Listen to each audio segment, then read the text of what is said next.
দুনিয়ার সামান্য স্বার্থের জন্য যেন বিক্রি না হয়ে যায়, সামান্য স্বার্থের জন্য মানুষের উপর যাতে জুলুম না করি, খেয়াল রাখতে হবে। কারণ আখিরাতে একবার উঠতেই হবে। যে যাই দল করেন মনে কষ্ট নিয়েন না।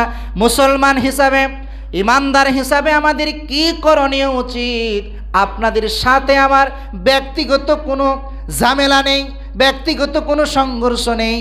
একটা আয়াত শুধু সূত্র আপনাকে বলে দিই, আপনি যেই দল করেন না কেন, আল্লাহ তাআলা সূরা মাইদার 3 নম্বর আয়াতের মধ্যে বলছেন, ইত্তাবিউ মা উনজিলা ইলাইকুম মির রাব্বিকুম ওয়া লা তাত্তাবিউ মিন দুনিহি কলিলাম মা তাযাক্কারুন। এই আয়াতটা খুব মনোযোগ দিয়ে অর্থটা শুনেন। এটা বলেই আমি শেষ করব। ইত্তাবিউ বহুবচন, তোমরা সবাই অনুসরণ করো। মা উনজিলা ইলাইকুম মির রাব্বিকুম, তোমাদের রবের পক্ষ থেকে যা নাজিল করা হয়েছে তা তোমরা সবাই অনুসরণ করো। আল্লাহর পক্ষ থেকে নাজিল করা হয়েছে কোরআন, আর নাজিল করা হয়েছে সহিহ সুন্নাহ, সহিহ হাদিস। কারণ ওহি 2 প্রকার। 1 নম্বর হচ্ছে ওহিয়ে মাতলু, 2 নম্বর হচ্ছে ওহিয়ে গায়রে মাতলু। ওহিয়ে মাতলু যেটা, সেটা হচ্ছে কোরআনুল কারীম তেলাওয়াত করা যায়, আর ওহিয়ে গায়রে মাতলু যেটা হচ্ছে হাদিস, যেটা তেলাওয়াত করা যায় না। 2টা মিলা ওহি, 2টা আল্লাহ নাজিল করেছেন। ও কোরআনুল কারীম হচ্ছে কথা আল্লাহর, ভাষাও আল্লাহর, আর হাদিস হচ্ছে কথা আল্লাহর, ভাবটা আল্লাহর, কিন্তু ভাষাটা হচ্ছে মুহাম্মদ সাল্লাল্লাহু আলাইহি ওয়াসাল্লামের। এবার বুঝে নিন, আল্লাহ বলছেন ইত্তাবিউ, তোমরা অনুসরণ করো, সবাই অনুসরণ করো।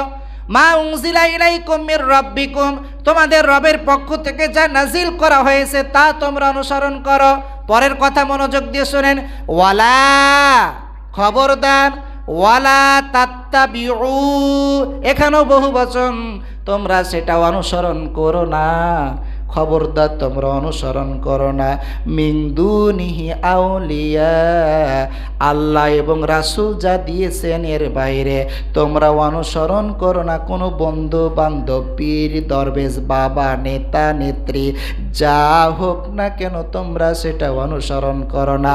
অর্থাৎ সূত্রটা বাড়ি নিয়ে যান, সবার মগজের মধ্যে ঢুকায় নেন। নেতার কথা শুনবো ততক্ষণ কোরআন সুন্নাহর সাথে মিলবে যতক্ষণ, পীরের কথা শুনবো ততক্ষণ কোরআন সুন্নাহর সাথে মিলবে যতক্ষণ, নেত্রীর কথা শুনবো ততক্ষণ কোরআন সুন্নাহর সাথে মিলবে যতক্ষণ, বাবা মার কথা শুনবো ততক্ষণ কোরআন সুন্নাহর সাথে মিলবে যতক্ষণ। এটাই হচ্ছে মেন সূত্র মুসলমানদের জন্য।